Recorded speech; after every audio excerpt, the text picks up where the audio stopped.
نحمده ونستعينه ونستغفره ونعوذ بالله من شرور أنفسنا ومن سيئات أعمالنا. من يهده الله فلا مضل له ومن يضلل له فلا هادي له. وأشهد أن لا إله إلا الله وحده لا شريك له وأشهد أن محمدا عبده ورسوله. قال الله تعالى في القرآن الكريم: يا أيها الذين آمنوا اتقوا الله حق تقاته ولا تموتن إلا وأنتم مسلمون.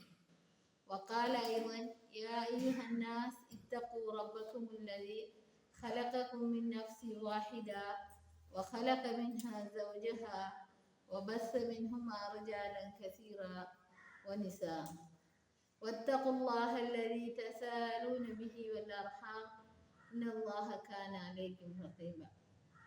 أما بعد، فإن خير الحديث كتاب الله وخير الهدي هدي محمد صلى الله عليه وسلم وشر الأمور محدثاتها وكل محدثة بدعة وكل بدعة ضلالة وكل ضلالة في النار.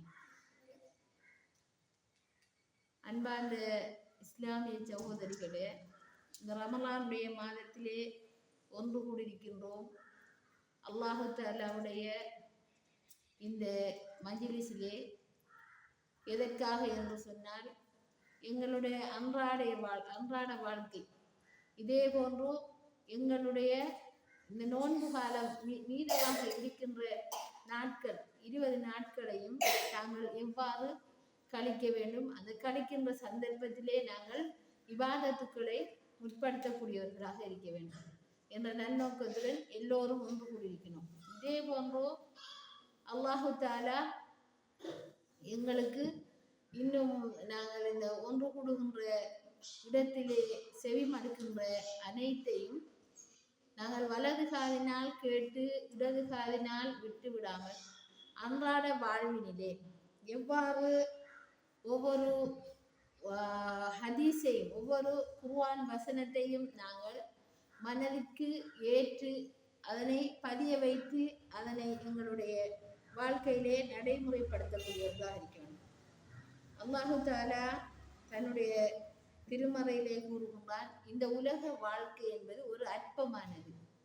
இந்த உலக வாழ்க்கைங்கிறது ஒரு அற்பமானது, ஒரு சொட்டு கால ஒரு இன்பம் தான். மத்தாவும் கலீல். அல்லாஹு தஆலா சொல்றான், இது இந்த உலக வாழ்க்கைங்கிறது நாம இப்ப சிந்தித்து பார்க்க போனோம் என்றால், தற்போது எவ்வளவு 60 வயதோ 90 வயதோ 100 வயது வரை வாழ்றோம் வைத்து விட்டோம் என்றால், பிறகு மரணித்த பின்னர் நாங்கள் சிந்திப்போம், இந்த உலக வாழ்க்கைங்கிறது ஒரு சிறியதொரு துண்டு, ஏதோ 2-3 நாட்கள் வாழ்ந்ததை போன்றுதான் எங்களுக்கு அது விளங்கக்கூடியதாக இருக்கும்.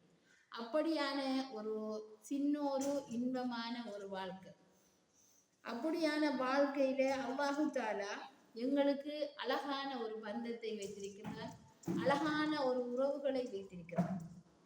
அல்லாஹு தஆலா எவ்வாறு வைத்திருக்கிறார், இந்த உலகம் வந்துட்டு ஒரு டெம்பரியான, எந்த நிலையில அழியக்கூடியது என்று தெரியாது. தற்போது நாடுகளில் பிரச்சனை நடந்து கொண்டிருக்கின்றது. எந்த நேரம் எங்களுக்கு பிரச்சனை வரும் என்று தெரியாது, எந்த நேரம் எங்களுடைய மவுத் வரும் என்று தெரியாது. அப்படி ஒரு காலகட்டத்திற்கு நாங்கள் ஒரு பிரயாணியை போன்று இன்றைக்கு வாழ்ந்து கொண்டிருக்கின்றோம். உதாரணமாக, எங்களுக்கு மவுத் வந்து விட்டது என்றால் எங்களுடைய அனைத்து வேலையும் முடிந்துவிடும். அப்படியான ஒரு வாழ்க்கையிலே தான் நாங்கள் இருந்து கொண்டிருக்கின்றோம். அதைத்தான் அல்லாஹு தஆலா சொல்றார், மத்தாஉல் குரூர், இந்த உலகம் வந்து ஒரு ஏமாற்றக்கூடியதாகும். மூமின்களுக்கு இது ஒரு சிறைச்சாலை. மூமின்களுக்கு சோதனைகள் வந்து கொண்டிருக்கும். ஆனால் இந்த சந்தர்ப்பத்திலே நாங்கள் எவ்வாறு வாழ வேண்டும் என்று அல்லாஹு தஆலா ஒவ்வொன்றாக சொல்லி காட்டியிருக்கின்றார். மனிதன் மிகவும் ஒரு அவசரக்காரனாக இருக்கின்றார், அஜூலாக இருக்கின்றார். அப்ப இப்படி அவன் அவசரக்காரனாக இருக்கிறதால இந்த உலகத்திலே வாழ்வதற்கு இஸ்லாமிய முறைப்படி ஒருவர் தன்னுடைய கணவனுக்கு கட்டுப்பட்டு வாழ வேண்டும், தன்னுடைய கணவன் சொல்வதை எடுத்து நடக்க வேண்டும் என்று வாழ்க்கையிலே ஒரு அழகான ஒரு பந்தத்தை அல்லாஹு தஆலா எங்களுக்கு ஏற்படுத்தியிருக்கிறார். உலகத்திலே மிகவும் ஒரு விருப்பத்திற்குரிய பந்தம் என்ன? கணவன் மனைவிக்குரிய உறவு. மற்ற உறவுகளை எல்லாம் விட இது மிகவும் சிறந்த ஒரு பந்தம். இந்த பந்தத்தை அல்லாஹு தாலா சொல்கிறார். இது எவ்வாறு வரும் என்று சொன்னால், மறுமையிலே 7 பேருக்கு நிழல் கொடுக்கப்படும். அதிலே ஒன்றுதான் அல்லாஹ்விற்காக நேசித்து அல்லாஹ்விற்காக பிரியும் உள்ளம். ஒருவரை நாங்கள் நண்பராக ஏற்றுக்கொள்கின்றோம் என்றால் அவரை அல்லாஹ்விற்காக வேண்டி தான் நேசிக்கும். அவர் அல்லாஹ்விற்கு மாறாக நடந்தால் அவருடைய அந்த நேசத்தை விட்டு விடுவோம்.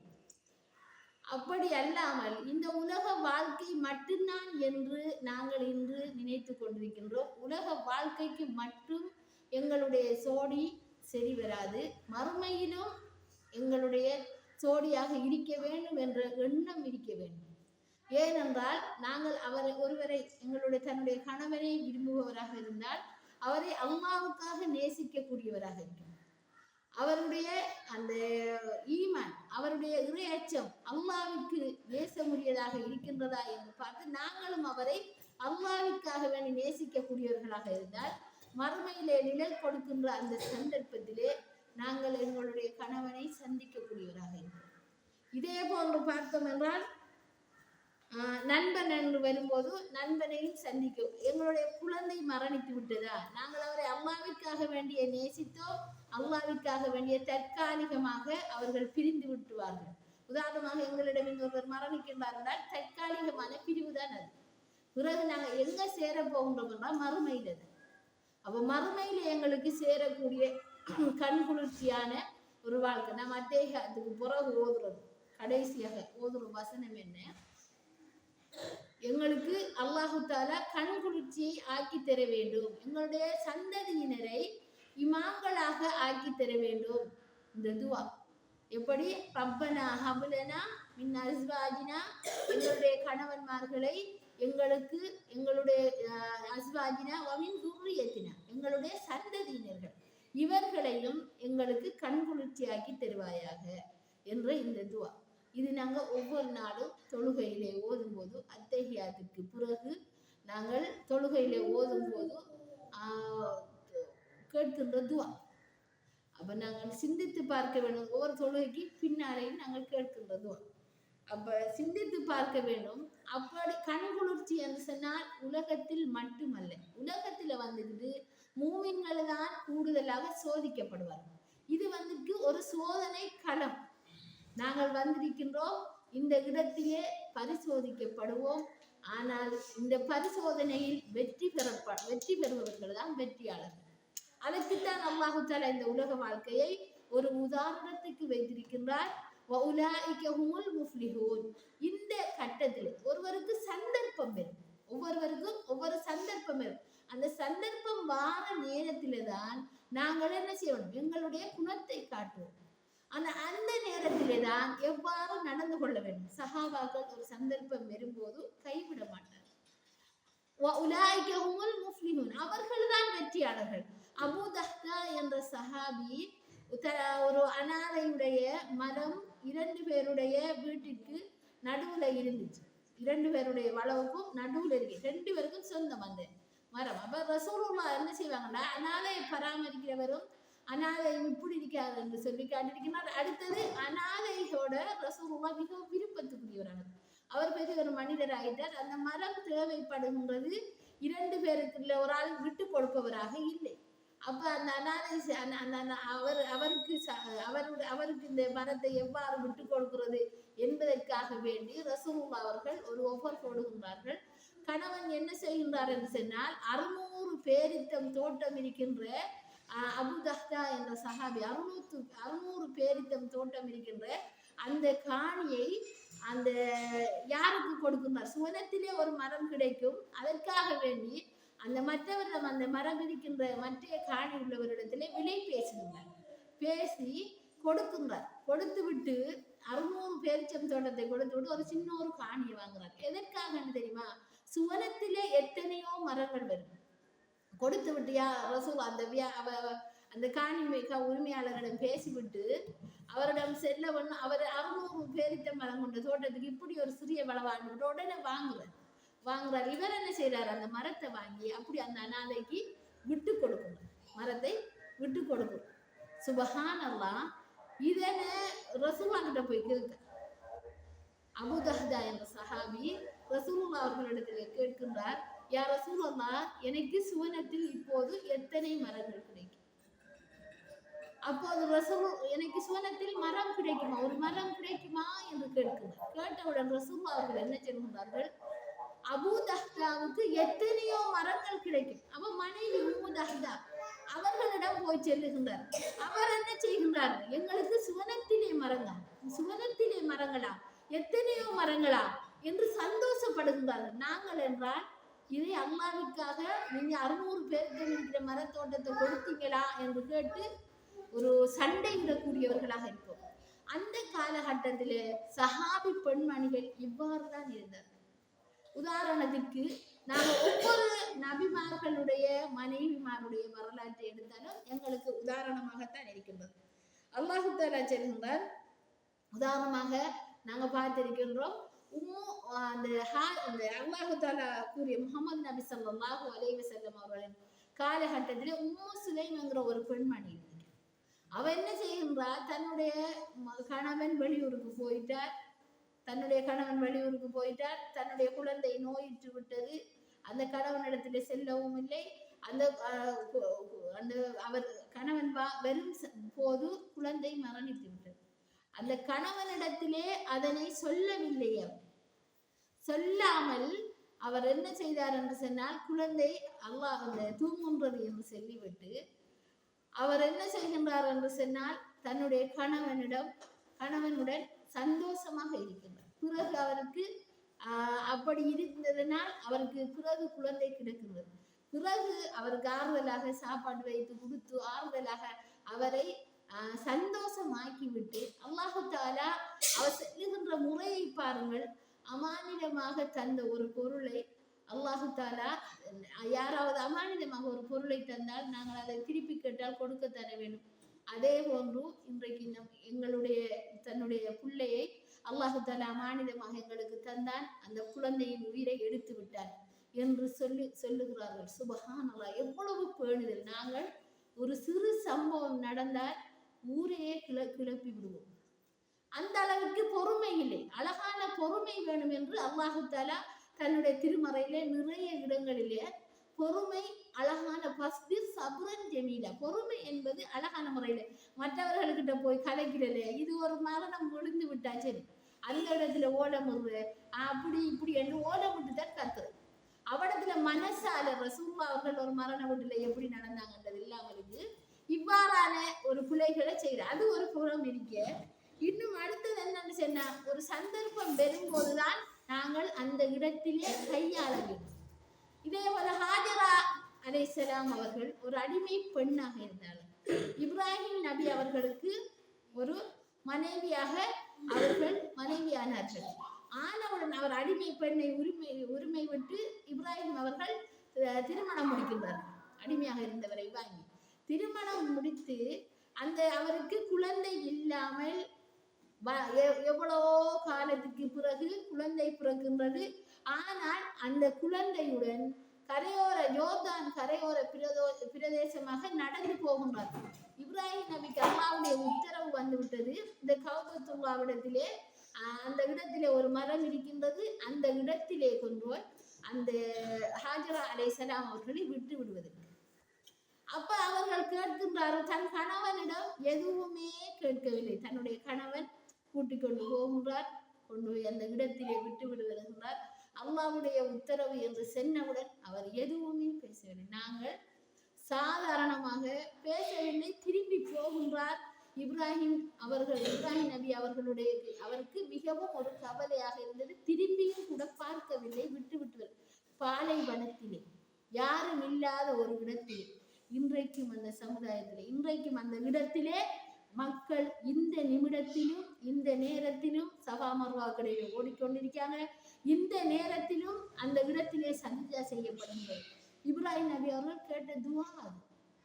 திரும்பி கேட்டு வருகின்றார், ரப்பி யுகீமி ஸலாத்த, இறைவா இந்த இடத்தை ஒரு தொழுகைக்குரிய இடமாக மாற்று, மனிதர்கள் எந்த நேரம் வணங்கக்கூடிய ஒரு இடமாக மாற்று, எங்களுடைய சந்ததி அவர் இப்ராஹிம் நபி அவர்கள் கேட்ட துஆ இருக்கி அவருடைய சந்ததியினர்களுக்கு மட்டுமில்லை, இது வெறும் எல்லா சந்ததியினர்களுக்கும் சேர்த்து என்னுடைய சந்ததியினர்கள் திரும்ப திரும்ப வருகின்ற பரம்பரைகள் எல்லாத்துக்கும் சேர்த்து தன் துவா பிரார்த்தித்தார்கள். அதே போன்று அவர்களுடைய துவா ஏற்றுக்கொள்ளப்பட்டது. நிறைய இடங்களிலே அவ்வாறுதான் சொல்லப்படுகிறது. இப்ராஹிம் நபி எப்படிப்பட்ட மனிதர் என்றால் மிகவும் ஒரு அன்பான ஒரு மனிதர். ஆனால் அப்படிப்பட்ட மனிதர் தன்னுடைய மனைவியை என்ன செய்கின்றார், விட்டு விட்டு வருகின்றார்.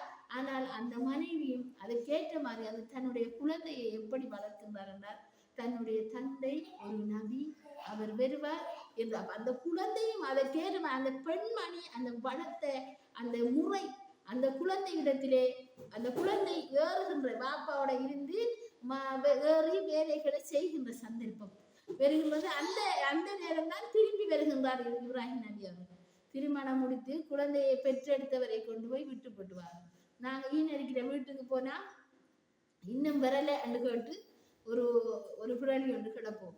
இன்னும் எங்களை ஏற்ற வரல, இப்படி செய்யல அப்படி செய்யல, சண்டை, எல்லா எடுத்ததுக்கெல்லாம் சண்டை. ரசூலுல்லாஹ்வோட மனைவிமார்கள் சாப்பிடுவதற்கு உணவு இல்லாமல் இருந்தது. ஆனால் அந்த நேரத்தில் கூட எதுவுமே ஒரு ஹதீஸில எங்களுக்கு இப்படி தரல அப்படி, நாங்க எவ்வளவு பொங்கை சுப்ஹானல்லாஹ். மற்றவர்களுடன் நாங்கள் முறைப்படுகின்றோம். நாங்கள் பொறுமையாக இருக்கின்றதல்ல, மற்றவர்களுடன் எங்களுக்கு ஏற்படுகின்ற கஷ்டத்தை பற்றி பேசக்கூடாது, முறைப்பாடு சொல்லக்கூடாது. ஆனால் இது மனிதர்களுடைய எங்களுடைய பெண்களுடைய ஒரு வீக் பாயிண்டாக இருக்கிறது. இதே போல இன்னும் பார்த்தோம் என்று சொன்னா, ஒவ்வொன்றாக நாங்கள் சிந்தித்து பார்க்க வேண்டும். எவ்வாறு தற்காலிக இந்த வாழ்க்கையிலே எவ்வாறு வாழ வேண்டும். கணவன் மனைவி என்றது ஒரு நிம்மதியாக வாழ்றதுக்கு ஒரு ஹலக்னாக்கும் அஸ்வாஜா அல்லாஹ் தஆலா எங்களுக்கு சோடிகளை தந்திருக்காங்கன்னா, நாங்க அந்த இடத்திலே நிம்மதியாக வாழ்வதற்கு தான் இந்த வீட்டிலே வசிக்கிறதுக்கு ஒரு இடம் தந்திருக்காங்க. ஆனா இந்த இடத்திலே எப்படி வாழணும்? இப்ப உதாரணமாக ஒரு ஆண்களுடைய தொடர்புகள் இருக்கின்றதா என்று பார்த்தால், ஆண்கள் எங்களுடைய வீட்டுக்கு வருவதை கணவன்மார்கள் விரும்ப மாட்டார்கள். ஆனா சில கணவன்மார்களுக்கு அது எந்த பிரச்சனையுமே இல்லை. அர்ரிஜாலு கவ்வாமூன அலன் நிஸா. ஒரு வீட்டில ஒருவர் பொறுப்புதாரி என்று சொன்னா, வீட்டுக்குரியவர் ஆண் தான் பொறுப்புதாரி. அவர் வீட்டில் என்ன செய்யணும், அந்த குர்ஆன் ஹதீஸ் அல்லாஹ் தஆலா எப்படி வாழ சொல்லியிருக்கார், ஒரு பெண்மணி எப்படி இருக்கணும், ஒழுக்கமாக இருக்கணும் என்றா இதையெல்லாம் விட்டு கொடுக்காருன்னா அவருக்கு நரகம் என்று ரசூலுல்லாஹி ஸல்லல்லாஹு அலைஹி வஸல்லம் அவர்கள் சொல்கிறார். தையூஸ் என்றா யார் என்று சொன்னா, வீட்டிலே ஒழுக்கம் இல்லாத காரியங்கள் நடந்தால் அதனை அனுமதிக்கிறது. ஆனால் இப்படியான சந்தர்ப்பங்கள் ஏற்படும் போது நாங்கள் என்ன செய்ய வேண்டும், தனித்திருக்க வேண்டும். இன்னும் ஒரு ஆண் தனிமையிலே ஒரு பெண்ணும் ஆணும் இருக்கக்கூடாது. இதே ஒரு வீட்டிலே இருக்கின்ற சந்தர்ப்பம் இருக்குதா என்று பார்த்தா, வெவ்வேறு அறையில இருக்கலாமா என்று பார்த்தால் இதனையும் தவிர்த்து கொள்ளணும். இதே போல இன்றைக்கு போனிலே ஒரு ஆணும் பெண்ணும் தனியாக இருக்கலாமா என்று பார்த்தா அதற்கு நடுவுல எத்தனை பேர் இருக்காங்க. அதாவது அந்த போன்ல நெட் கனெக்ட் பண்றாங்க, எல்லாரும் இருக்காங்க. இருந்தாலும் ஆனா அதுல ஒரு ஆண் பெண் வந்துக்கிட்டு தனிமையான சந்தர்ப்பம் இருந்தது. அப்போ ஒரு ஆணோட நாங்க தனிமையில பேசலாமா? பேச இயலாது. அப்படி இதையெல்லாம் நாங்கள் தவிர்த்து கொள்ள வேண்டும். இன்னும் என்னவென்று சொன்னால், யாராவது ஒரு பொருளை கேட்டுட்டு வரும் என்றால் நாங்கள் ஆணின் முன்னிலையிலே போய் நின்று கதைக்க முடியாது. ஏனென்றால் குர்ஆன் வசனம், நீங்கள் ஏதாவது ஒரு பொருளை கேட்க வேண்டும் என்றால் திரைக்கு பின்னால் இருந்து கேளுங்கள். ஆனால் நாங்கள் இன்றைக்கு சர்வசாதாரணமாக இன்றைக்கு இந்த அளவுக்கு வாழ்ந்து கொண்டிருக்கின்றோம். கட்டுப்பாட்டு நடக்கிறோன்னு சொன்னா, ஒரு பெண் சாலிகான பெண்ணாக இருக்கணும். தன்னுடைய கணவன் எவ்வாறு ஒரு பெண் வந்துக்கிட்டு நோன்பு நோட்பவராக இருப்பார். அவர் நோன்பு நோட்டு தொழுகையை உரிய முறையிலே நிறைவேற்றி அடுத்ததாக அவருடைய கணவனுக்கு கட்டுப்பாட்டு நடப்பார். இவர் தான் சாலிகான பெண். கட்டுப்பாட்டு நடக்கிறோன்னு சொன்னா அதுக்கான மார்க்கத்தை விட்டு கொடுக்கலாமா? மார்க்கமான ஒரு கணவர் எவ்வாறு எங்களை வாழ்வதற்கு சொல்லியிருக்கின்றார் என்றால், நாங்கள் எங்களுக்கென்று ஒரு வரையறை இருக்கின்றது. அப்ப என்று சொன்னா அதற்கேற்ற மாதிரி நாங்கள் வாழ்ந்து காட்ட வேண்டும். இன்னும் என்னன்னு சொன்னா, ஃபிர்அவுனின் மனைவியை பாருங்க, ஆசியா. ஃபிர்அவுன் பெரிய ஒரு வசதிக்காரன் தங்க கட்டில் இருந்துச்சு எதுவும் போனா எனக்கு சுவனத்தில் இருக்கிற வீடுதான் வேணுங்க.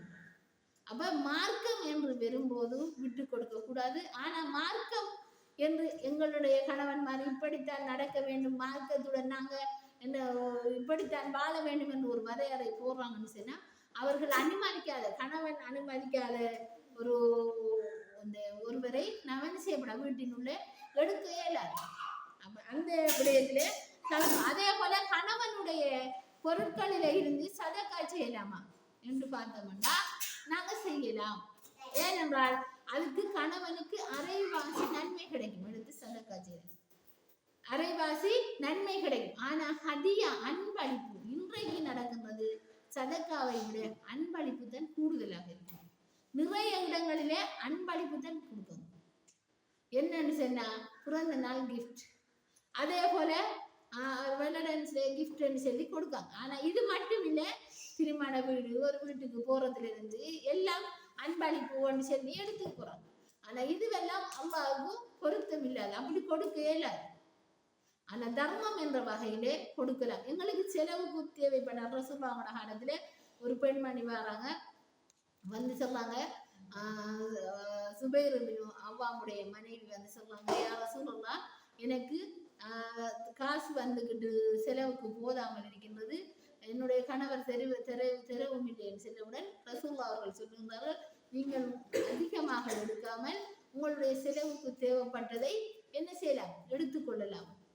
அப்ப எங்களுடைய உரிமையை நாங்கள் எடுத்துக்கொள்ளலாம் இந்த சந்தர்ப்பத்திலே. அதனால் அதற்காக வேண்டி நாங்கள் பொய் சொல்லி வெவ்வேறு தேவைகள், எங்களுக்கு வீணான தேவைகள், குலு வஸ்ரபு வலா துஸ்ரிஃபு, உண்ணுங்கள் பருகுங்கள் வீண் விரயம் செய்ய வேண்டாம் என்று இருக்கின்ற அதே போல அப்படி வீணான தேவைகளுக்காக இன்றைக்கு கிரீம் வாங்குறது, இன்றைக்கு ஆன்லைன் பிஸ்னஸ் கொண்டு வந்து வீட்டை சாமான் பெறும் இடையில ஆன்லைன் பிஸ்னஸ்ல வந்து போன்ல பாக்குறதுக்கு வேறுதலாக இருக்கும். ஆனா இங்க வீட்டை வந்தா வேறையாக இருக்கும். இப்படியான சந்தர்ப்பங்களிலேலாம் நாங்கள் என்ன செய்து கொண்டு இருக்கிறோம்னா இதனால வாழ்க்கையில ஒரு பிரச்சனை வரக்கூடியதாக இருக்கும். தனிமையிலே நாங்கள் இன்னொருவருடன் ஒரு கதைப்பதற்கு ஒரு சந்தர்ப்பம் வருதுன்னா வாழ்க்கையில நிம்மதி இல்லாமல் இருக்கு, வாழ்க்கையில ஒரு கஷ்டம் வரக்கூடியதாக இருக்கும். இப்படியான சந்தர்ப்பங்களை எல்லாம் நாங்கள் தவிர்த்து கொள்ளக்கூடியவர்களாக இருக்க வேண்டும். இது பிழை என்று எங்களுக்கு விளங்கக்கூடியதாக இருக்கணும். ரசூலுல்லாஹி ஸல்லல்லாஹு அலைஹி வஸல்லம் அவர்கள் காலகட்டத்திலே உமர் ரலியல்லாஹு அன்ஹு அவர்கள் என்றால் பெண்கள் ரசூலுல்லாஹோட மனைவிமாரே சத்தம் போட மாட்டார்கள், வாயை மூடி விடுவார்கள். ஏனென்றால் உமர் ரலியல்லாஹு அன்ஹு அவருடைய ஈமான் கடும் உறுதியானது. அவர்களுக்கு பெண்கள் என்று சொன்னால் பெண்கள் மிகவும் ஒரு இதாக இருக்க வேண்டும் என்ற ஒரு பேணுதலாக இருக்க வேண்டும் என்று முன்மாதிரி அவர்கள் எடுத்து சொல்லக்கூடியவர்களாக இருப்பார்கள். அது மட்டுமல்லாமல் இன்னும் அந்த தொழுகைக்கு போவதை கூட உமர் ரலியல்லாஹு அன்ஹு அவர்கள் சொல்லுவார்கள். ரசூலுல்லாஹ் அவர்கள் இது தடுக்கலை, பெண்கள் பள்ளிக்கு போறத தடுக்கலை என்பதால் நான் பெண்களை பள்ளிக்கு போவதற்கு அனுமதி செய்திருக்கின்றேன். ரசூலுல்லாஹ் அவர்கள் தடுக்க மாட்டார். அப்படி யார் போனாலும் என்ன செய்வாங்க, ஒரு பெண் நடந்து போறது பாதையில இருந்ததையும் பெரிசாக கணவன்மார் ஏற்றுக்கொள்ள மாட்டார்கள். அவர்களுக்கு அது ஒரு ரோசத்தை தரக்கூடியதாக இருக்கும். அப்ப இப்படியான சந்தர்ப்பங்களிலெல்லாம் நாங்கள் என்ன செய்யலாம். ஆனா தன்னுடைய தேவைக்கு சவுதி அரேபியா அவர்கள் என்ன செய்தார்கள் என்றால் அவர்கள் தன்னுடைய வேலைக்கு தேவைக்கு வெளியிறங்கி போனார்கள். அந்த நேரத்திலே கேட்கப்படும் போது பெண்கள் தன் தேவைக்கு வெளியிறங்கி போகலாம் என்று ரசூலுல்லாஹ் அவர்கள் சொல்லுகிறார். அவர்கள் தன்னுடைய தேவைக்கு தான் போகின்றார்கள். ஆனா சும்மா வீதியிலே நின்று கொண்டு சும்மா தேவை இல்லாமலுக்கு ஒரு இது இல்லாமலுக்கு கதைத்து கொண்டிருக்கிறோம். இதனால நிறைய விபரீதங்கள் ஏற்படலாம். அடுத்தது ஒரு பெண் தனிமையிலே பிரயாணம் செய்யலாமா என்று பார்த்தால் இதனை விட்டு கொடுக்கின்ற கணவனும் பிழை. உதாரணமாக அதுக்கு ஒரு குறிப்பிட்ட வரையறை இருக்கிறது.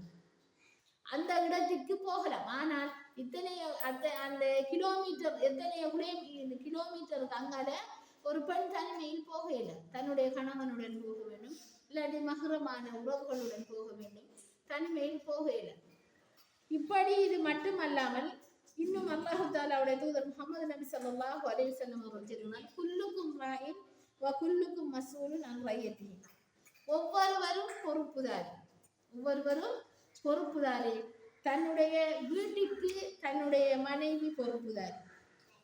தன்னுடைய வீட்டுக்கு வல்மராத்து ராய்யா அலா பைத்தி ஜௌஜியா, தன்னுடைய கணவனுடைய வீட்டுக்கு தன்னுடைய மனைவி பொறுப்புதாரி. அங்க செலவழிக்கிறது அனைத்து விடயங்களையும் அப்படியான ஒரு பொறுப்புதாரியாக இருக்கிறது. இன்னும் அல்லாஹு தாலா எவ்வாறு சொல்லுகிறான்னா, இதனையும் இந்த முறையையும் எவ்வாறு சொல்லுகிறார், யா அய்யுஹல்லதீன ஆமனு லியஸ்தஅதினுக்கும் அல்லதீன மலக்கத் ஐமானுக்கும். உதாரணமாக நாங்கள் எங்களோட வீட்டிலே நாங்கள் இன்றைக்கு வசித்து வருகின்றோம் என்றால் எங்களுக்கு ஒரு அறை இருக்க வேண்டும். அந்த அறையிலே நாங்கள் கணவன் மனைவி கண்டு வேலையாக இருக்கணும். அந்த இடங்களிலே பிள்ளைகள் வருவது என்று சொன்னால் 3 நேரங்களிலே சூரத்து நூறிலே செல்லப்படுகிறது, அனுமதி கேட்டு வர வேண்டும். எவ்வாறு என்று சொன்னால், அவர் இசா டைம்ல இசாவுக்கு பின்னாளிலையும் தன்னுடைய குழந்தை பிராயம் அடையாத குழந்தைகள் வருவது என்று சொன்னாலும் அவரிடத்திலே அனுமதி கேட்டு வர வேண்டும். அதே போல லுகர் டைம்ல உச்சி பொழுது டைம்ல அவர்களுக்கு மிச்சமான ஆடைகளை 10 வெயில கலட்டி விட்டிருப்பாங்க. அப்ப அந்த டைம்ல என்ன செய்யணும், கேட்டு வரணும். அதே போல சுபகுக்கு முன்னாலேயும் இவ்வாறு ஒருவர் வருவது என்று சொன்னால் அனுமதி கேட்டு விட்டு வரணும். இதையெல்லாம் அல்லாஹு தாலா தன்னுடைய திருமறையிலே கற்று தருகின்றார் என்றால் ஒவ்வொன்றாக நாங்கள் சிந்தித்து பார்க்க வேண்டும். அன்பார்ந்த இஸ்லாமிய பெண்மணிகளே, இன்னும் நாங்கள் சிந்தித்து பார்க்க வேண்டும். ஒரு ரசூலோட காலத்துல ஒரு பஞ்ச காலம். ஆனா அந்த காலத்துல ஒரு விருந்தாளி வருகிறார். மதீனாவுக்கு விருந்தாளி வந்தால் விருந்து கொடுக்க வேண்டும் என்று சொல்லப்படுகின்றது. ரசூல் அவர்கள் எவ்வாறு செல்லுகிறார் என்றால், மதீனாவுக்கு யார் வந்தாலும் பரவாயில்லை, ரசூலா பார்க்கறதுக்கு தான் பெறுவாங்க. வெளியூரிலிருந்து அவ வந்தாங்கன்னு சொன்னா அந்த நேரத்துல நீங்கள் விருந்தாளிகளை கண்ணியப்படுத்த வேண்டும். அப்ப விருந்து கொடுக்கறதுக்கு ரசூலுல்லாஹ் மனைவிமாருடைய வீட்டுக்கு அனுப்புறாங்க. அந்த வீட்டுக்கு அனுப்புறாங்க. அந்த வீட்டிலே என்ன விருந்து கொடுக்கறதுக்கு யாருமே இல்லை. அந்த ரசூலுல்லாஹ் மனைவிமார வீட்டுல சாப்பிடுவதற்கு எந்த தண்ணியை தவிர வேறு எதுவுமே இல்லை. அப்ப ஒரு சஹாபி அன்சாரி தோழர் புகாரில வருது, அவர் அபு தல்ஹான் புகாரில வரல, அன்சாரி தோழர் வருது. ஆனா அந்த புகாரியில இல்ல வேறு கிரந்தத்திலே வருகின்றது, அது அபு தல்ஹான். இவர் என்ன செய்கின்றார், நான் என்னுடைய வீட்டுக்கு விருந்தாளியை கூட்டிக் கொண்டு போகின்றேன். மனைவிடத்திலே கேட்கின்றார், சாப்பிடுவதற்கு உணவுகள் இருக்கின்றதா? அப்போது மனைவி செல்கின்றார், குழந்தைக்கு வைத்த உணவை தவிர வேறு எந்த உணவும் இல்லை. சுபஹானல்லாஹ், நாங்கள் இன்றைக்கு குழந்தைகளுக்கு முதல் கொடுத்து விட்டுத்தான் மற்றவர்களை பார்ப்போம். அந்த சந்தர்ப்பம் எங்களோட தேவைகளை, ஒரு விருந்தாளி வீட்டுக்கு வந்தா எங்களோட வீட்டு எத்தனையோ உணவுப் பொருட்கள் இருக்கும். ஆனால் அந்த விருந்தாளியை கண்ணியப்படுத்துவதை விட்டு முதலில் எங்களுடைய குழந்தைகளுக்கு கொடுக்க வேண்டும் என்பதற்காக விருந்தாளிகளுக்கு ஏதோ ஒரு குழந்தை கிளாஸும் எங்களோட வீட்டுக்குள்ள இருக்கிறதை கொடுப்போம். அப்படித்தான் நம்முடைய. ஆனா அந்த பெண்மணி என்ன செய்தாருன்னு சொன்னா, தன்னுடைய குழந்தைகளுக்கு வைத்த உணவை குழந்தைகளுக்கு கொடுக்காமல் குழந்தைகளை தூங்க வைத்துவிட்டு, பசியோட தூங்க வைத்துவிட்டு அந்த விருந்தாளிக்கு உணவு அளிக்கிறார். அந்த விருந்தாளி சாப்பிடுவதற்கு தயங்குவார் என்பதற்காக வேண்டி, அந்த விருந்தாளியை சாப்பிடுவதற்கு தயங்குவார் என்பதற்காக வேண்டி விளக்கை அணைக்கின்றார்கள், உணவு பரிமாறுகின்றார்கள். அந்த சந்தர்ப்பத்திலே அல்லாஹ் கணவனையும் மனைவியை பார்த்து சிரிக்கிறார். இவ்வாறு அல்லாஹ்வுக்கு பொருத்தமான விடயங்களிலே 2 பேரும் சமாளிக்க வேண்டும். அல்லாஹ்வுக்கு பொருத்தமான விடயம் என்று வரும்போது இப்ராஹிம் நபி அவர்கள் கொண்டு விட்டாங்க, ஹாஜரா அலைஹிஸ்ஸலாம். இதையெல்லாம் அவர்கள் தனிமையிலே நின்று கொண்டு தன்னுடைய கணவன் பெருந்தரை அந்த குழந்தையை வளர்த்தெடுத்தார். சுபஹானல்லாஹ். அந்த இடம் இன்றைக்கும் பதியப்பட்டு வைத்திருக்கின்றது. இன்றைக்கும் அந்த இடத்திலே சரிதாக செய்து கொண்டிருக்கின்றாங்க. இதே போன்று ஒவ்வொருவருடைய வாழ்க்கை வரலாற்றை ரசூலுல்லாஹ்வோட காலத்திலே வாழ்ந்ததை எடுத்துக்கொண்டோம் என்றால் எங்களுக்கு ஒரு முன்மாதிரியாக இருக்க வேண்டும். நாங்கள் இப்படித்தான் வாழ வேண்டும் என்ற ஒரு கட்டுப்பாடு இருக்க வேண்டும். இவ்வாறு நாங்கள் ஒவ்வொருவரும் சிந்திக்க வேண்டும். ரசூலுல்லாஹி ஸல்லல்லாஹு அலைஹி வஸல்லம் அவர்களுடைய காலத்திலே சயீத் இப்னு அபி வக்காஸ் அவர்கள் என்ன செய்கின்றார்கள் என்று சொன்னால், மிகவும் பணக்காரராக இருக்கிறார். அந்த நேரத்திலே அஸ்மா பின் உமைஸ் அவர்கள் என்ன செய்கின்றார்கள், கதைத்துக் கொண்டிருக்கிறார்கள். அந்த நேரத்திலே ரசூலுல்லாஹ் அவர்களிடத்திலே வந்து பார்த்துவிட்டு அவர் என்ன சொல்லுகின்றார், இதனை ரசூலுல்லாஹ் அவர்களிடத்திலே போய் முறைப்படுகின்றார். அந்த நேரத்திலே அவர் என்ன சொல்லுகின்றார் என்று சொன்னால், சயீத் இப்னு அபி வக்காஸ் இடத்திலே ரசூலுல்லாஹ் அவர்கள் சொல்லுகின்றார், அஸ்மா பின் உமைஸ் அவர்கள் இவ்வாறு தான் இருப்பார்கள். ரசூலுல்லாஹ்வுக்கு ஆளு மனைவி அபூபக்கர் ரலியல்லாஹு அன்ஹு அவர்களே, ஆயிஷா ரலியல்லாஹு அன்ஹா அவர்களே சாட்சி பெரியமட மக்கள். அப்ப அந்த இடத்திலே அவர் இப்படிப்பட்டவர் என்று அந்த அளவுக்கு கணவன்மாருக்கு அந்த விடயத்திலே இன்னும் அல்லாஹ் தஆலா அந்த ரோசம் வரக்கூடியதாக இருக்கு. ஈயாக்கும், உங்களை எச்சரிக்கின்றேன் என்று ரசூலுல்லாஹ் அவர்கள் சொல்லுகிறார்கள். ரசூலுல்லாஹ்வுடைய மனைவிமாருக்கு கூட குர்ஆன் வசனம் இறங்கி, நீங்க ஆண்களுடன் பேசும்போது திரைக்கு பின்னால் இருந்துதான் பேச வேண்டும். நாங்க மீன்காரன் வந்தா மீன்காரனுக்கு முன்ன நின்று மீனை வாங்கக்கூடியவர்களாக இருக்கிறோம். அந்த அளவிற்கு நாங்கள் இன்றைக்கு வாழ்ந்து கொண்டிருக்கின்றோம். எங்களுடைய வாழ்க்கையிலே ஒரு கட்டுப்பாடு இல்லாமல் இருந்து கொண்டிருக்கின்றோம். இது மட்டுமல்லாமல் இன்னும் ரசூலுல்லாஹி ஸல்லல்லாஹு அலைஹி வஸல்லம் அவர்கள் இதா தஆ ரஜுல், ஒரு மனிதர் உங்களை அழைத்தால், தன்னுடைய படுக்கைக்கு அழைத்தால், இம்ராதுஹு இலா ஃபிராஷி, தன்னுடைய படுக்கைக்கு அழைத்தால் அவர் என்ன செய்ய பலம் தாழ்த்தி, அப்படி அவர் விலகில்லை என்றார். இப்ப உதாரணமாக எங்களுக்கு வயசு போயிட்டது, பிள்ளைகள் இருக்கின்றது, பெரிய பிள்ளைகள் இருக்கின்றது, எப்படி நாங்க வாழ்ற என்கிறதுக்காக வேண்டி எத்தனையோ கணவன்மார் மனைவிமார் இன்றைக்கு பிரிந்திருப்பதை பார்க்கிறோம். எங்களுக்கு வெட்கம். ஆனால் குர்ஆன் அப்படி கற்றுத்தரல. கணவன் மனைவி என்ற அவர்களுக்கு ஒரு ரூம் ஒதுக்கப்பட வேண்டும். அந்த இடத்திலே மற்றவர்கள் வெறுனி அந்த இடத்திலே அவர்கள் கேட்டுக்குத்தான் பெறணும், சலாம் சொல்லி அனுமதி கேட்டுத்தான் பெறணும் என்று குர்ஆன் வசனம்.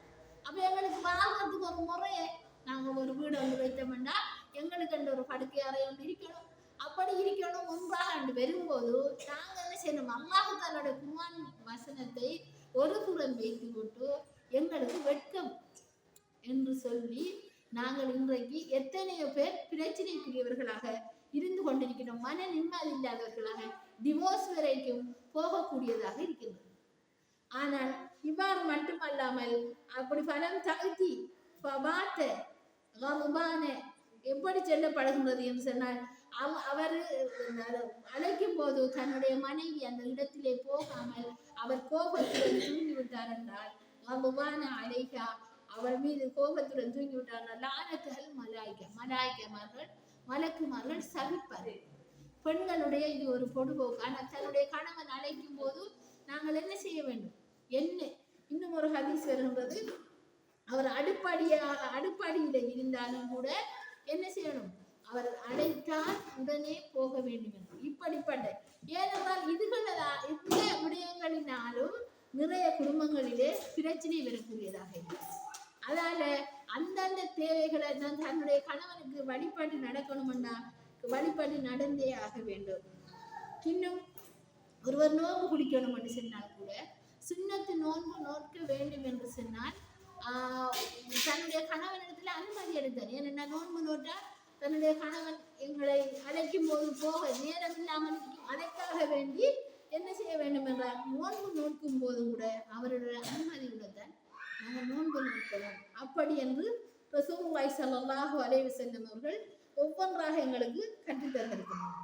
இன்னும் இது மட்டுமல்லாமல் அல்லாஹ் தஆலா தன்னுடைய திருமறையிலே கூறுகிறார், வயஸ்அலூனக அனில் மஹீர், எப்படியும் ஹைதார பெண்களை பற்றி கேட்கப்படுகின்றது. ஒலா தக்ரபூஹுன், ஒரு வகை ஹைல் வந்துட்டுன்னு சொன்னா, மாதவிடாய் ஏற்பட்டுட்டுன்னு சொன்னா அந்த சந்தர்ப்பத்திலே கணவன் மனைவி ஒன்று சேரக்கூடாது.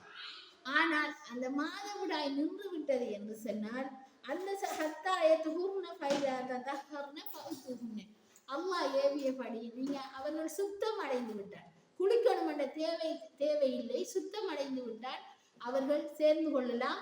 பிறகு அவர்கள் நோன்பை பிடித்து திரும்பவும் என்ன செய்யலாம், குளித்துக் கொள்ளலாம். இவ்வாறு எல்லா இடங்களிலும் எல்லா சந்தர்ப்பங்களிலும் அல்லாஹ் தஆலா எங்களுக்கு விளங்கப்படுத்துகின்றான் நிறைய விடயங்களை. நாங்கள் வாழ்வதற்குரிய கணவனுடைய வாழ்வதற்குரிய முறையையும் விளங்கப்படுத்துறார். ரசூலுல்லாஹி ஸல்லல்லாஹு அலைஹி வஸல்லம் அவர்களும் சொல்லித்தரார். இன்னும் என்னன்னு சொன்னா வயின் ஹிஃப்தும் அல்லாஹ் தஆலா சூரத்துன் நிசாவுல சொல்லுவார் வயின் ஹிஃப்தும் அல்லா துக்ஸிது ஃபில் யதாமா.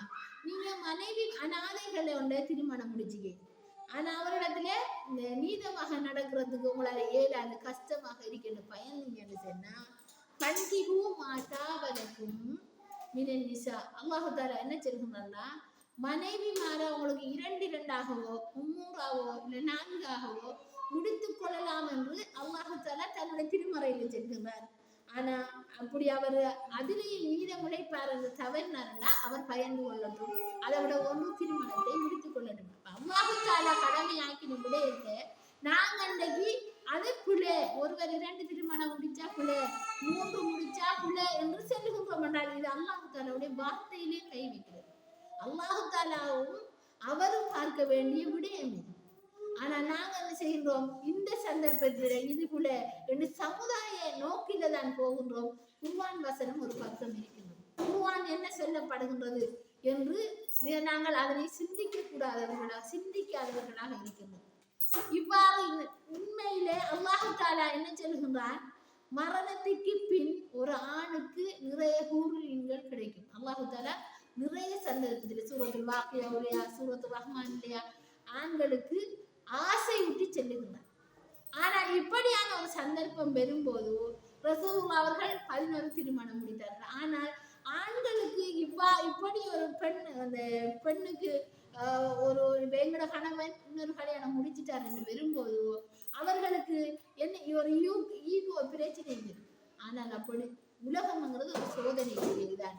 ஒன்றுமில்லை, மரணிச்சவண்டா எங்களுக்கு கணவன் எங்களுக்கு கூட வாராரா இல்லை என்ன என்ற எண்ணமே இல்லாம போயிடும். ஆனால் மார்க்கம் என்று வரும்போது அதனை ஒரு சந்தர்ப்பம் கொண்டு வந்தால் அதனை விட்டு கொடுக்கிற பண்பு வேணும்.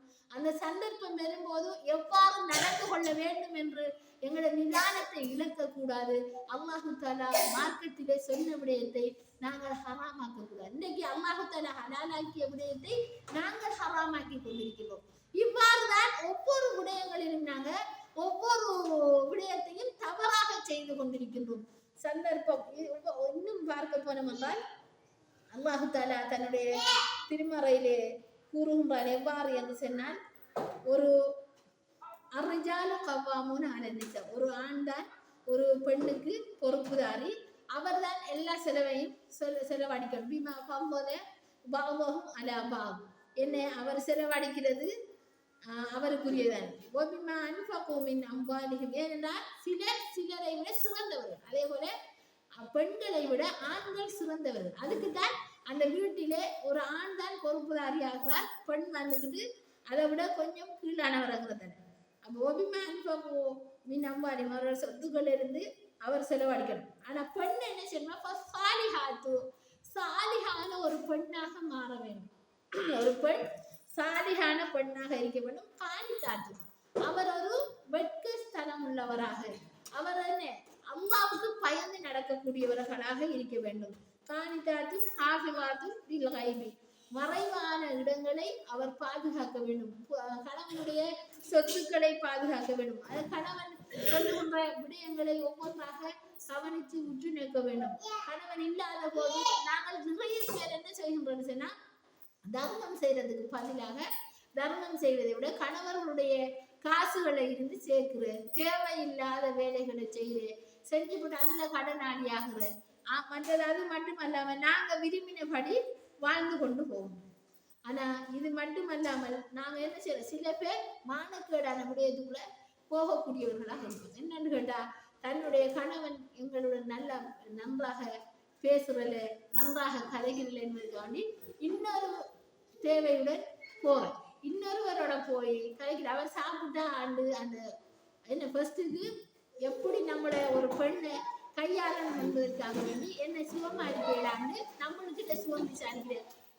ஒரு ஆணுக்கு எத்தனையோ வேலைகள், அவர் தன் குடும்பத்தையே நிர்வகித்துக் கொள்ளக்கூடியவராக இருப்பார். ஆனால் அவருக்கு நேரம் போதாமையாக இருக்கும் தன்னுடன் பேசுவதற்கு கதைப்பதற்கு. என்றால் நாங்கள் என்ன செய்வது என்று சொன்னால், அதற்காக வேண்டி வேறு சந்தர்ப்பங்களை தேடிக்கொள்வது. ஆனால் அவர்கள் என்ன செய்யணும், அந்த வீக் பாயிண்டை வைத்து ஒருவரிடத்திலே பேச வேண்டும் என்பதற்காக வேண்டி ஒரு பெண்ணிடத்திலே எடுத்தவங்களோட பேர் என்ன, அவங்களோட இது என்ன, அதோட டீட்டெயில்ஸ் கேட்டுவிட்டு பேசுறது. கடைசியாக அது தகாத உறவாக மாறிவிடுகின்றது. மாறிவிட்டால் இங்கே கணவன் மனைவிக்குள் பிரச்சனை வரக்கூடியதாக இருக்கின்றது. இப்படி எத்தனை பேருடைய வாழ்க்கையில் பிரச்சனை தரக்கூடியதாக இருக்கு. கடைசியாக அவருடைய வாழ்க்கை சின்ன பின்னமாகின்றது. அவர்களால் வாழவும் முடியாமல் இருக்கிறது. மிகவும் கஷ்டமாக இருக்கின்றது. இப்படிப்பட்ட வாழ்க்கையை தான் ஒவ்வொருவரும் இன்றைக்கு அனுபவித்துக் கொண்டு வருகின்றார்கள். நிறைய இடங்களிலே நடந்து கொண்டிருக்கிறது. ஆனா அப்படியான சந்தர்ப்பங்களிலும் கூட எவ்வாறு நடந்து கொள்ள வேண்டும் என்று அல்லாஹ் தஆலா தன்னுடைய திருமறையில சொல்கிறார். வல்லதி தகாபூன நுஸூஸஹுன்ன. ஒருவருக்கு நீங்க மனைவி என்ன வரம்பு மீறிடுவார் என்று பயந்தேன்னு சொன்னா அவருக்கு உபதேசம் அவரை கட்டுப்படுத்தி அவருக்கு ஒரு உபதேசம் செய்யணும். அப்படி இல்லைன்னா அவரை படுக்கையை விட்டு விலகுங்க. அந்த நேரத்துல கூட செல்லிப்படுவின் அப்படி மழுக்கும் படுக்கையை விட்டு பிரிஞ்சும் அவர் கேட்கலன்னு சொன்னா அவருக்கு அந்த சந்தர்ப்பத்திலே நீங்க என்ன செய்யணும், அடிங்கோ என்று சொல்லப்படும். அது அடிங்கன்னு சொன்னா அவருக்கு காயம் பெறாத அளவுக்கு சும்மா லேசா தட்ட சொல்லப்படுது. ரசூலுல்லாஹி காலத்துல கூட கணவன் மனைவிக்கு அடிச்ச என்ன இப்ப அடிக்கிறாப்புல அடிச்ச உடனே மண்டோடையிரு, காலோடையிரு, கையோடையிரு அப்படி சும்மா நோமலாக தட்டுங்க. இப்படி அவர்களை சொல்லி அதை பராமரிங்க. எப்படி ஒரு பெண் என்பவள் ஒரு மிகவும் ஒரு சொஃப்டான ஒரு ஆள். நாங்க அவ அந்த திருத்த போனோம்னா ஒருமிக்கு உடைஞ்சிடும். விழாளும்பு மிகவும் ஒரு இதானதாக இருக்கின்றது என்கிறத ரசூலுல்லாஹி ஸல்லல்லாஹு அலைஹி வஸல்லம் அவர்கள் எங்களுக்கு மத்தியிலே கூறுவதற்கு சஹாபாக்களுக்கு மத்தியிலே சொல்லிவிட்டு சென்றிருக்கிறார்கள். இப்படி நாங்கள் ஒவ்வொன்றாக பார்த்தோம் என்று சொன்னால் எங்களுடைய வாழ்க்கை இன்றைக்கு எவ்வாறு போய்கொண்டிருக்கின்றது என்று ஒவ்வொருவரும் சிந்தித்து பார்க்க வேண்டும். அன்பார்ந்த இஸ்லாமிய சகோதரர், ஏன்னா மறுமையில நாங்க நல்லவர்களுடன் எழுப்பப்பட வேண்டும். எங்களுடைய கணவன்மார்களுடன் நாங்கள் சேர்ந்து வாழ வேண்டும். எங்களுடைய கணவன் தான் எங்களுக்கு துணையாக வர வேண்டும் என்று ஒவ்வொருவரும் நினைத்தோம் என்றால் இன்றைக்கு தன்னுடைய வாழ்வில் சீர்துவத்தை சீரான ஒரு வாழ்க்கையை கொண்டு வர வேண்டும் என்றால் நாங்களும் அதற்கேற்ற முறைப்படி வாழ வேண்டும். அப்படி வாழ்ந்தால்தான் யாருடைய இப்ராஹிம் நபியுடைய மனைவி எப்படி வாழ்ந்தார், அதே ஒரு முஸ்லிம் என்கிற பெண்மணி எப்படி வாழ்ந்தார், ஆனால் ஃபிரௌனுடைய மனைவி எப்படி எனக்கு நான் அந்த பாவம் செய்ய அந்த ஃபிரௌனுக்கு கட்டுப்படாமல் அல்லாஹ்வுக்கு பொருத்தமுள்ளவராக போய் சேர வேண்டும் என்ற மாதிரி நாங்கள் இன்றைக்கு கணவனுடைய திருப்பொருத்தத்துடன் மரணிக்க வேண்டும். ஒவ்வொருவருடைய எண்ணமும் இருக்க வேண்டும். அப்படி ஏன்னா கணவனுடைய திருப்பொருத்தம் இருந்தால்தான் எங்களுக்கு சுவர்க்கம் கிடைக்கும். அப்போ ஒரு கணவன் மனைவி தான் இது கொடுக்குற, கணவனுக்கு மனைவி தான் ரிப்போர்ட் கொடுக்குற. எவ்வாறு சில என்னுடைய கணவன் நற்குணமுடையவர், அதே போல மனைவிக்கு ரிப்போர்ட் கொடுக்குறாரு கணவன். அப்ப அந்த அளவுக்கு நான் ஒரு நல்ல ஒரு மணமகள், நல்ல ஒரு சாலிகான பெண் என்று ஒவ்வொருவரும் மாற வேண்டும். சாலிகான பெண்கள் எவ்வாறு நடந்தார்கள், சாலிகான பெண்கள் எவ்வாறு அவருடைய வாழ்க்கையை கொண்டு போனார்கள். ரசூலுல்லாஹி காலகட்டத்தில் ரசூலுல்லாஹி எந்த வசதியுமே இல்லை. ரசூலுல்லாஹி எந்த சொத்துக்களையும் எடுத்துக்கொள்ள மாட்டாங்க. தபூக் போர்ல எல்லாம் ரசூலுல்லாஹிக்கு எவ்வளவோ சொத்துக்கள் வந்தது, ஆனா எடுத்துக்கொள்ள மாட்டாங்க. தன்னுடைய பேர பிள்ளை ஒரு அந்த கனிமத் பொருட்கள் ஈச்சம்பழம் வரும், அதில் எடுத்து வாயிலே வைத்தவுடன் அதனை எடுத்து தூக்கி எறிகின்றார்கள். அப்படிப்பட்ட அந்த காலகட்டத்திலே தான் ரசூலுல்லாஹி ஸல்லல்லாஹு அலைஹி வஸல்லம் அவருடைய மனைவிமார் வாழ்ந்தார்கள். சாப்பிடுவதற்கு வீட்டிலே பார்த்தால் எதுவும் இல்லை. கூடுதலாக ஹதீஸ்கள் வரும் 3 நாளைக்கு அடுப்பெரியல. எங்களோட ஒரு மாத்தைக்குள்ளே வந்துக்கிட்டு 3 தடவை தான் அந்த எங்களோட வீட்டில் அடுப்பு எரியும் மட்டும் வந்திருக்கேன். ஆனால் ஒரு சஹாபி பெண்மணிகிற வீட்டில் மாவு கொஞ்சம் இருக்கு, அதை வச்சாங்க. சாப்பாடு கொடியும் விருந்தாளிகளை கூட்டிக்கிடுவாங்க, விருந்தாளிகளை கண்ணியப்படுத்துவாங்க. ஆனா இப்படி எங்களோட வாழ்க்கையை மாற்ற வேண்டும். இப்படி மாற்றினால்தான் நாங்களும் ஒரு நல்ல பெண்மணிகளாக வாழ்ந்து சாலிகான பெண் என்ற அந்த அடிப்படையிலே நாங்கள் எல்லோருமே மரணிக்க வேண்டும். அப்படி என்றால் தான் எங்களுக்கு ஜன்னத்தில் ஃபிர்தௌஸ் கிடைக்கும், நாங்கள் நினைத்த வாழ்க்கை கிடைக்கும், கபருக்குள்ளே நிம்மதியாக வாழ வேண்டும் என்ற எண்ணம் ஒவ்வொருவருக்கும் இருக்கிறது. இந்த உலகம் ஒரு டெம்பரியானது, இந்த உலகம் அழிந்துவிடும். இந்த உலகத்துக்காக வேண்டி நன்மையை விட்டு கொடுக்க கூடாது, தீமையை பெருக்கிக் கொண்டு போகக்கூடாது. தீமையை விட்டு ஒழித்து நன்மையை அதிகமாக செய்து சாலிகான பெண்ணாக நாங்கள் மாற வேண்டும். ஒவ்வொருவரும் அம்மாவுடைய திருமறையிலே கூறியபடி தன்னுடைய கணவனின் பொருத்தத்துடன் எல்லோரும் மரணிக்க வேண்டும். அப்படி மரணித்தால்தான் எங்களுக்கு ஜன்னத்துல் ஃபிர்தௌஸ் என்னும் சுவர்க்கத்திலே நாங்கள் கேட்கின்ற மாதிரி அந்த இடத்திலே நுழையக்கூடியவர்களாக இருக்கும். அன்பார்ந்த இஸ்லாமிய சகோதரிகளே, அல்லாஹ் தஆலா தன்னுடைய திருமறையிலே எவ்வாறு கூறுகிறார்? இந்த சுவனத்தை பற்றி அல்லாஹ் தஆலா எவ்வாறு சொல்லுகிறான் என்றால், சூரத்துல் வாக்கியாவுல நாங்கள் சுவனத்திலே நாங்கள் நினைத்தபடி வாழ்க்கையெல்லாம் கிடைக்கும். அப்படிப்பட்ட ஒரு வாழ்க்கை கிடைக்கவே இந்த உலகத்திலே வருகின்ற கஷ்டங்களை எல்லாம் தவிர்த்து கொண்டு இந்த உலகத்திலே வருகின்ற இன்ப துன்பங்களிலே நாங்கள் அதிலே இன்பத்தை மட்டும் என்று இன்பம் மட்டும்தான் வேணும் என்று வாழாமல், ஆனால் இந்த உலகத்திலே துன்பம் நிறைய இருக்கி அதைத்தான் அல்லாஹ் தஆலா தன்னுடைய திருமறையிலே சொல்றான், மனிதர்களை நாங்கள் கஷ்டத்திலே தான் படைச்சோம். கஷ்டம் இல்லாத மனுஷன் யாருமே இல்லை.